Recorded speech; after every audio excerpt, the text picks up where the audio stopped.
Everyone, welcome to Parcham. This is Neha Agarwal. आज के MCQ lecture में कर रहे हैं important MCQs related to cyclones. So कितने टाइप की साइक्लोन्स होते हैं? ट्रॉपिकल साइक्लोन्स होते हैं, एक्स्ट्रा ट्रॉपिकल साइक्लोन्स होते हैं जिनको आप फ्रंटल साइक्लोन्स या टेम्परेट साइक्लोन्स भी बोलते हो, and then we have anti cyclones. So इस वीडियो में we have taken 25 questions and 25 questions को हमने पूरा साइक्लोन्स के साथ डिस्कस किया है। सो 25 क्वेश्चन से आपको साइक्लोन्स का पूरा चैप्टर ही क्लियर हो जाएगा। सो बहुत अच्छे से ध्यान देना है इस लेक्चर पे, ताकि कोई भी एग्जाम में क्वेश्चन आए, कोई भी वन डे एग्जाम में, चाहे वो डिफेंस से रिलेटेड एग्जाम हो, एसएससी से हो, you can crack all the questions. इस पर्टिकुलर लेक्चर की जो पीडीएफ है वो आपको पीडीएफ बैंक से मिल जाएगी perchamclasses.in में या फिर परचम के ऐप पे। ओके, हमारा सेपरेट कोर्स ज्योग्राफी का भी अवेलेबल है इन द परचम ऐप, आप चेकआउट कर सकते हो। And we have a combined course of whole GK, जहाँ पे आपको सारे जीके के lectures, downloadable PDFs, everything is available. You can check on the Percham app और perchamclasses.in। Let's begin with the lecture.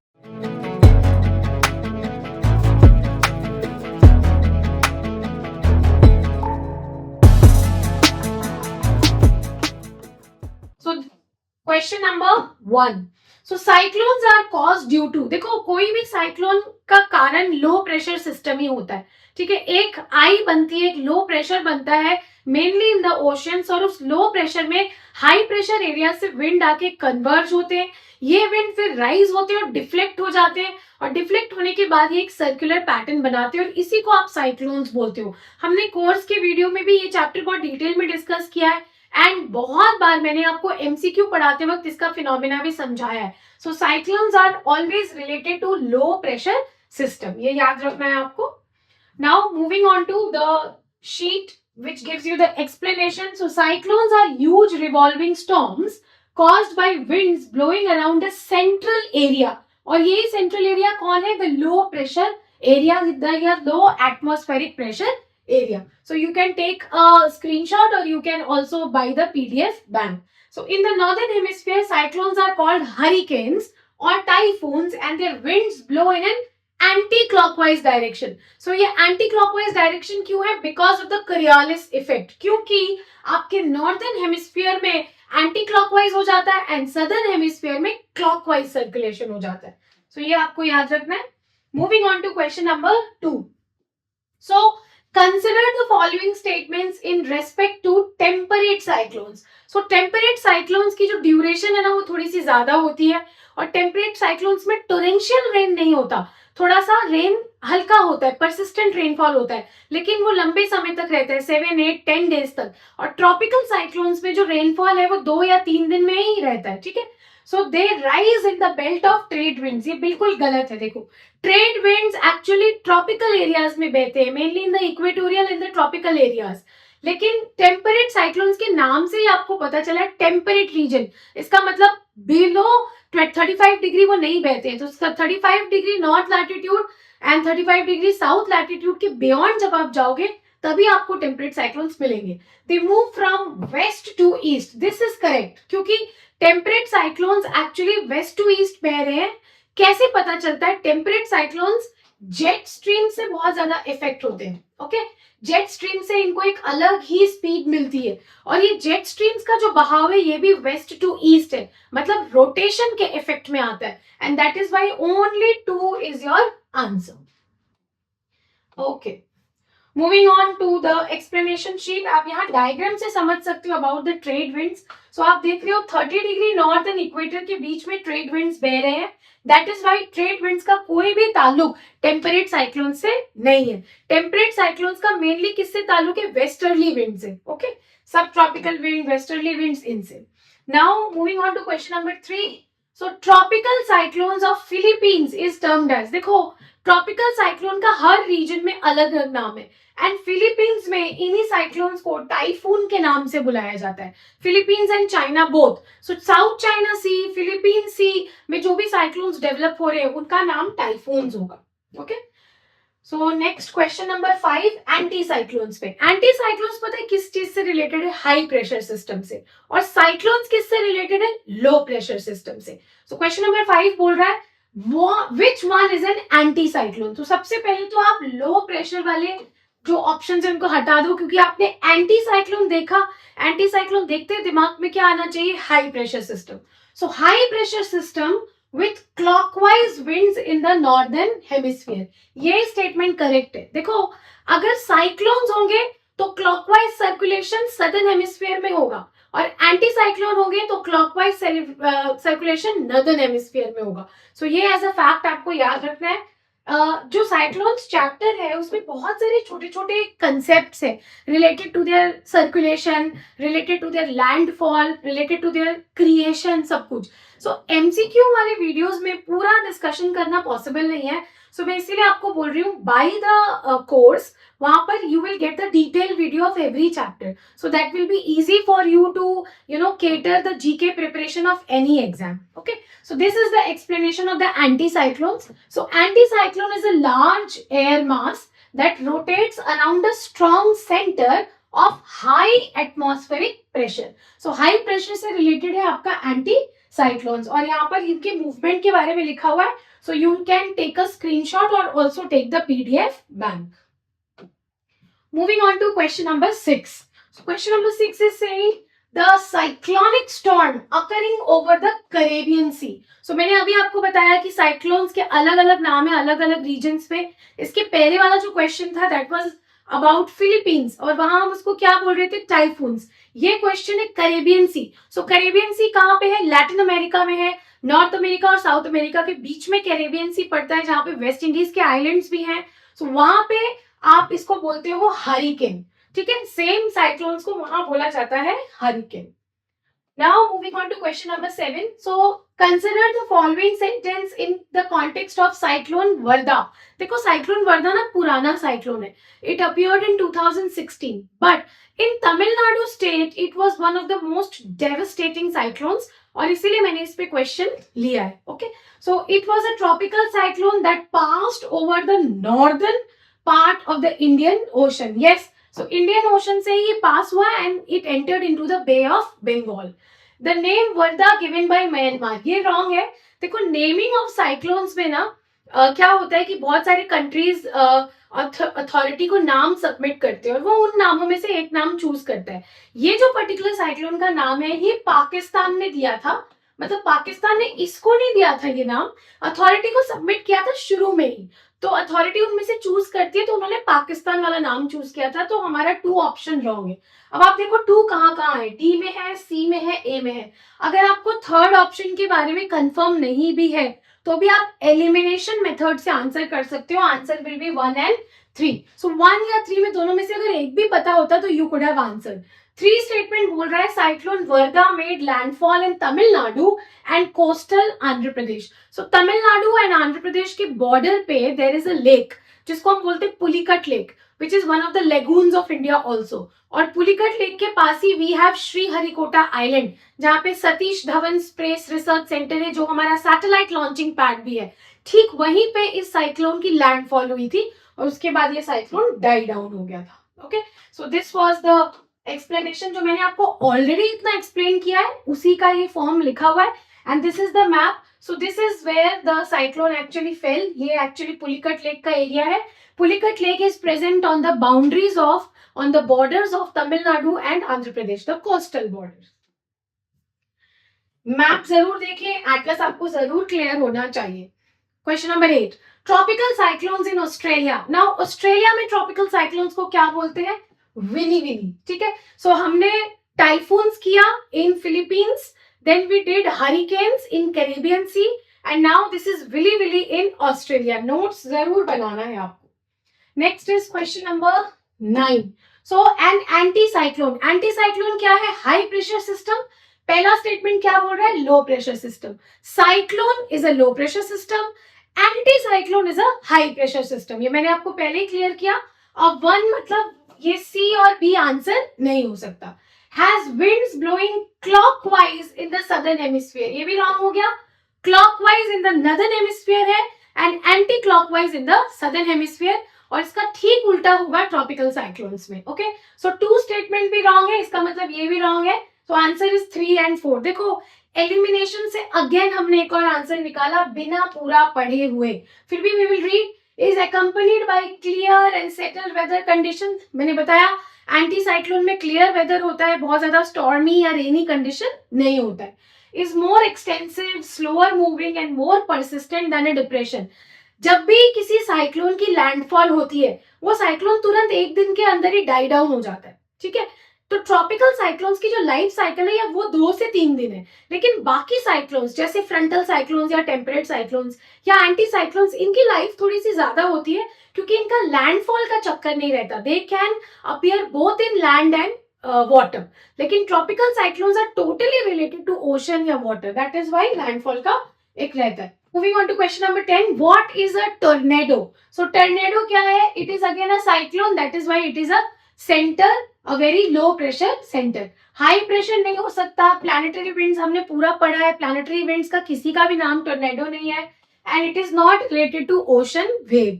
So it is a cyclone. Tornado एक cyclone का नाम है जिसको लो प्रेशर सेंटर आप आंसर कर सकते हो. सो यहाँ से you can read about the tornado. कुछ इस तरह दिखता है टोर्नेडो. विंड की सर्कुलेशन आप देख सकते हो. So tornado looks like exactly like this. Okay, तो यहाँ से you can read also. A tornado is a closed low pressure circulation that is marked by a violently rotating column of air that is in contact with both the surface of the earth and a cumulonimbus cloud, or in a rare cases the base of a cumulus cloud. So इस तरीके की conditions बनते हैं. तो low pressure system है cyclonic circulation. Moving on to question number 11. So which of the following area is more susceptible to typhoon cyclone? So typhoons कहाँ से related है? कहाँ पढ़ा था आपने मेरे साथ? फिलीपींस में, है ना. अगर फिलीपींस से रिलेटेड है तो ऑस्ट्रेलिया नहीं हो सकता, अमेरिका नहीं हो सकता, एशिया हो सकता है या चाइना सी हो सकता है. अब एशिया एक बड़ा कॉनोटेशन है. एशिया के अंदर चाइना सी है और साउथ चाइना सी में, ईस्ट चाइना सी में, फिलीपीन सी में ये टाइफून्स देखे जाते हैं. तो ज्यादा करेक्ट आंसर कौन सा है? चाइना सी. ओके, कंफ्यूज नहीं होना है, ज्यादा करेक्ट वाला ऑप्शन ढूंढना है. नाउ मैंने क्योंकि आपको तीनों चारों क्वेश्चंस करा दिए, अब आप इस मैप से देख सकते हो कि इन एरियाज में जो भी साइक्लोन डेवलप होते हैं उनको आप बोलते हो टाइफून्स.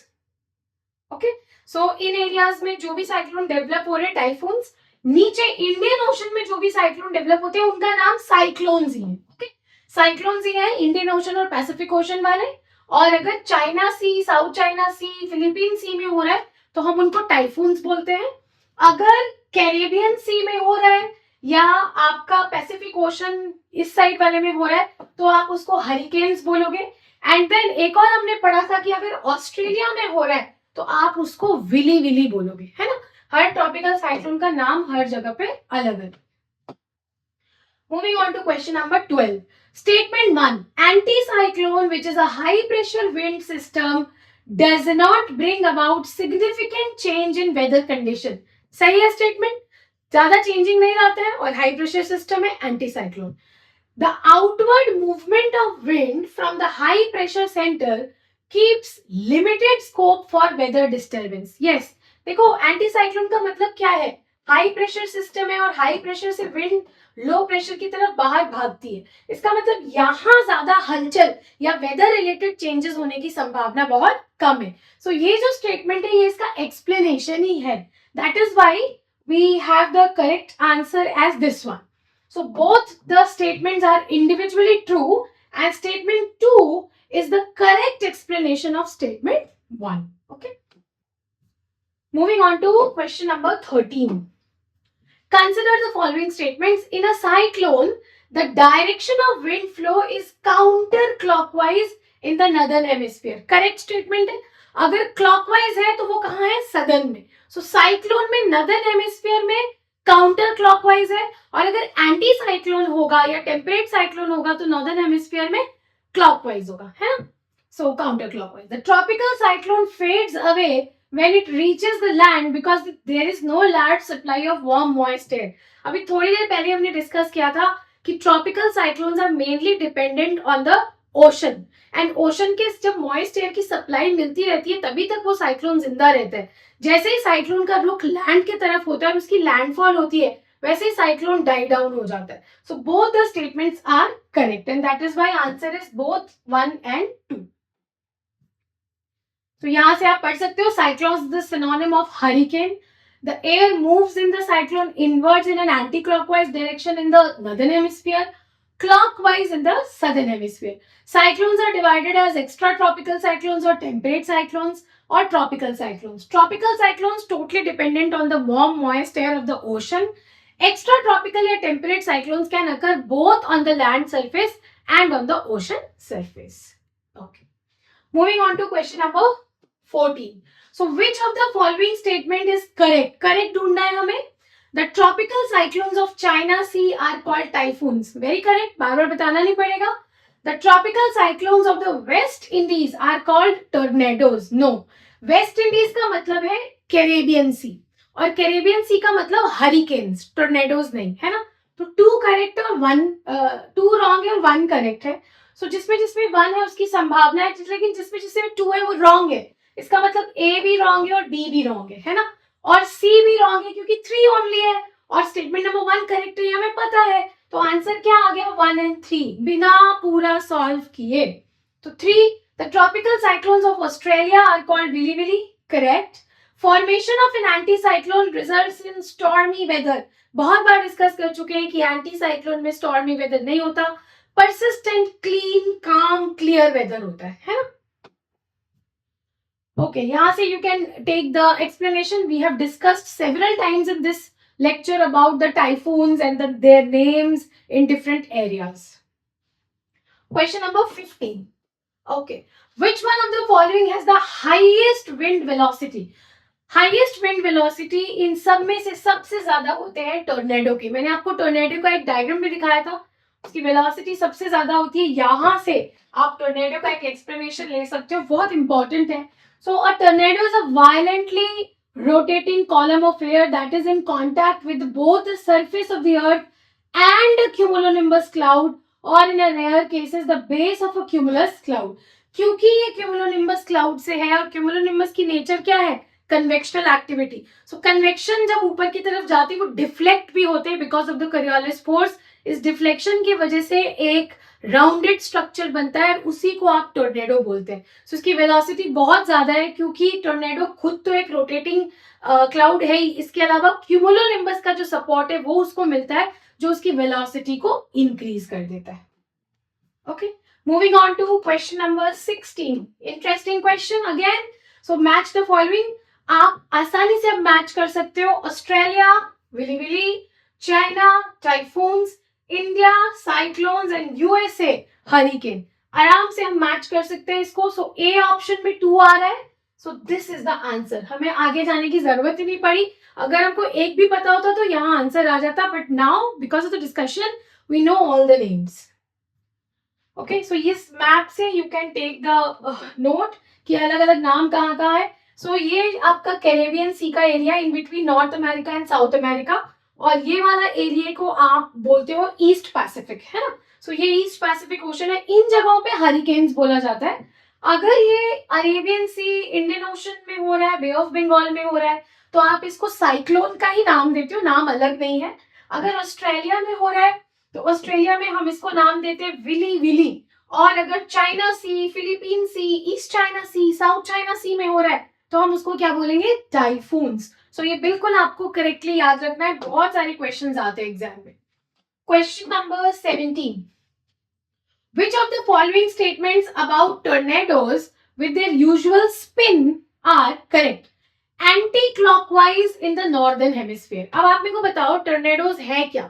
टोर्नेडोज लो प्रेशर सिस्टम है, और अगर लो प्रेशर सिस्टम है तो इनका एंटी क्लॉकवाइज ही होगा नॉर्दर्न हेमिस्फीयर में, और सदर्न हेमिस्फीयर में क्लॉकवाइज. सो ये स्टेटमेंट करेक्ट है and clockwise in the southern hemisphere भी करेक्ट है. सो 2 ही करेक्ट हो सकते हैं क्योंकि क्लॉकवाइज नहीं है नॉर्दर्न में, एंटी क्लॉकवाइज है. तो answer is 1 and 2. Moving on to the discussion. यहाँ से आप ले सकते हो द स्क्रीनशॉट. सेम थिंग जो मैंने आपको बताया वही होगा, anti clockwise in the northern hemisphere. So याद रखना है, अगर साइक्लोन है तो anti clockwise in the northern hemisphere है, अगर एंटी साइक्लोन है या टेम्परेट साइक्लोन है तो उल्टा है. Okay, moving on to question number 18. So the tropical cyclones do not occur close to the equator. ये ट्रॉपिक एरियाज में होते हैं, इक्वेटर के बहुत पास नहीं होते. इसका कारण क्या है? They are asking. The reason is weak Coriolis force. देखो साइक्लोनिक स्पिन या साइक्लोनिक स्वर्ल तब तक जनरेट नहीं होगा जब तक वहां पर कोरियोलिस फोर्स का डिफ्लेक्शन ना हो. लेकिन इक्वेटर पे कोरियोलिस फोर्स की डिफ्लेक्शन बहुत कम है, ये हम सब जानते हैं.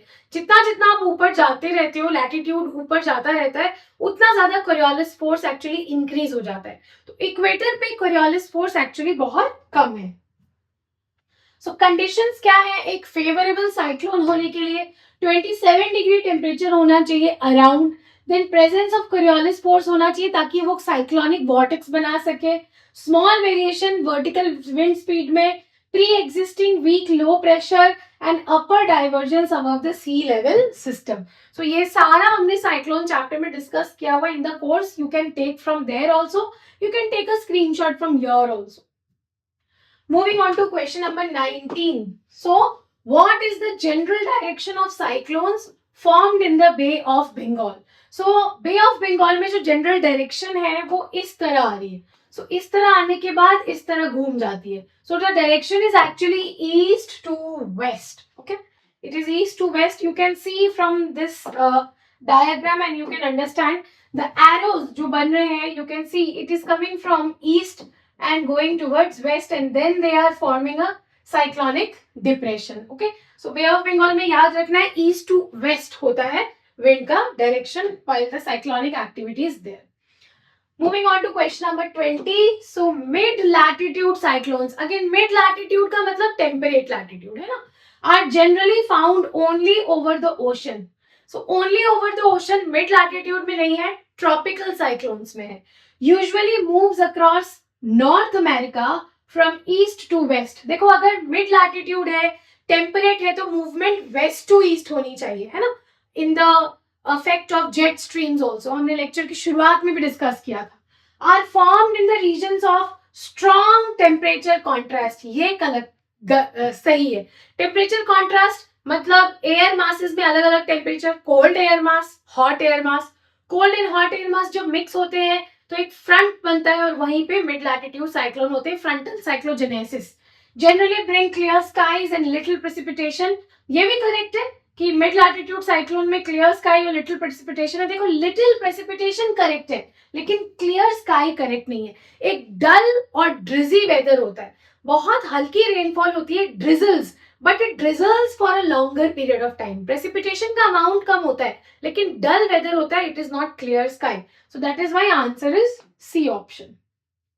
यहां से you can take jet streams के बारे में मैंने लिख के दिया है, you can take the screenshot. So jet streams के चपेट में ही मिड लैटिट्यूड्स होते हैं, that is why the direction is west to east. So वहां से ही आपको बहुत सारा मैटर क्लियर हो जाएगा.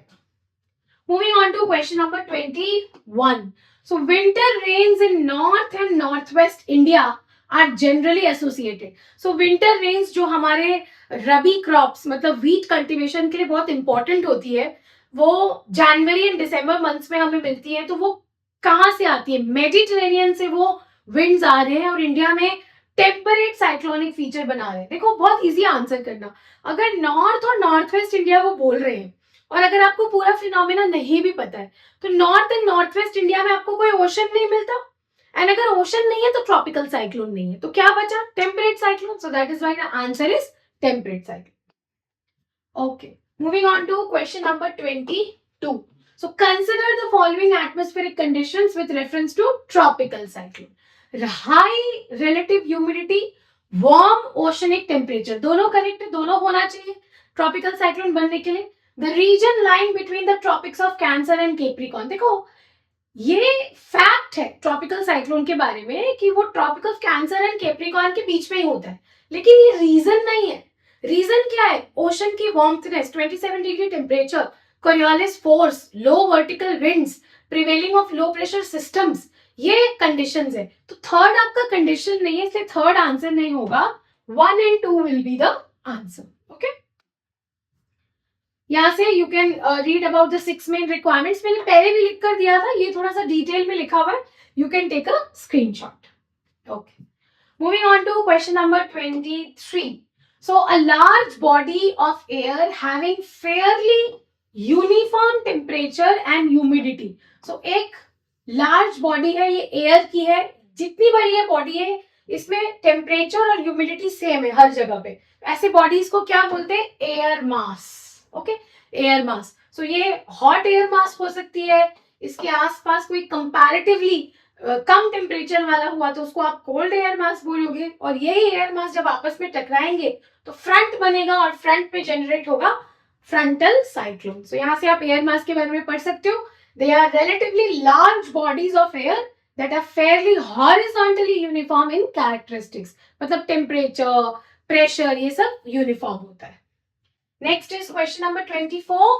So which of the following statement is a correct about tropical cyclones? Again, these cyclones develop in the regions lying between the Tropic of Cancer and Tropic of Capricorn. अभी हमने discuss किया था कि tropical cyclones है तो tropical areas में ही होगा। Tropical cyclones usually develop in summer season and in the vicinity of inter tropical conversion zone over arm ocean surface. Yes, तो समर में होगा तभी तो टेम्परेचर ज्यादा होगा ओशन का, और टेम्परेचर अगर ज्यादा होगा तो कन्वेक्शनल एक्टिविटी होगी, वार्म एयर की सप्लाई होगी, वार्म मॉइस्ट एयर की, and then only the cyclones will be formed. The source of energy of the tropical cyclones is the latent heat of condensation. So जैसे जैसे आपका जो wind है, जो मॉइस्ट एयर मास है, वो ऊपर जाता है, ऊपर जाके उसको कोल्ड टेम्परेचर मिलता है और वो क्या हो जाता है, कॉन्ट्रैक्ट, तो वो अपनी हीट को जो रिलीज करता है उसी हीट को बोलते हैं लेटेंट हीट ऑफ कंडेंसेशन। और यही हीट ऊपर वाले एयर मासेस को हीट सप्लाई करती रहती है और साइक्लोन्स जिंदा रहते हैं जब तक ये सप्लाई नीचे से आती रहेगी, तब तक लेटेंट हीट ऑफ कंडेंसेशन ऊपर रिलीज होता रहेगा। So latent heat of condensation एक बहुत बड़ा फैक्टर है to make the tropical cyclones. तो answer is all of the above. Next is question number 25, last question. So what causes tropical cyclone to rotate? So tropical cyclones मतलब क्या, cyclones ऊपर गए मतलब इवेपोरेशन हुआ, एयर मास ऊपर जा रहा है, एयर मास अगर ऊपर जा रहा है तो वेस्टर्लीज की चपेट में आएगा, डिफ्लेक्ट होगा, ठीक है, दोनों साइड डिफ्लेक्ट हो सकता है depending upon their direction of movement and their hemisphere. अगर डिफ्लेक्ट हो रहा है तो ही वो एक स्पिनिंग नेचर बनाएगा। सो डिफ्लेक्शन का या ट्रॉपिकल साइक्लोन के रोटेट होने का कारण क्या है, कोरियोलिस फोर्स, ठीक है। So these are all the 25 questions related to the topic of cyclones. बहुत सारे कंसेप्ट्स आप इस लेक्चर से क्लियर कर सकते हो। अगर आप पूरा साइक्लोन्स का चैप्टर ना भी पढ़ो तो आपको साइक्लोन का एक मूवमेंट कैसे होता है, साइक्लोन क्या होते हैं, ट्रॉपिकल और टेम्परेट में क्या डिफरेंस है, ये थोड़ा बहुत आप मेकआउट कर सकते हो, है ना। सो ये लेक्चर को अच्छे से करना है, नोट्स बनाना है या फिर PDF बैंक ले लेना है एंड एग्जाम में बिल्कुल सारे क्वेश्चंस आंसर करने हैं। Okay, so this is all about the lecture. Thank you and take care.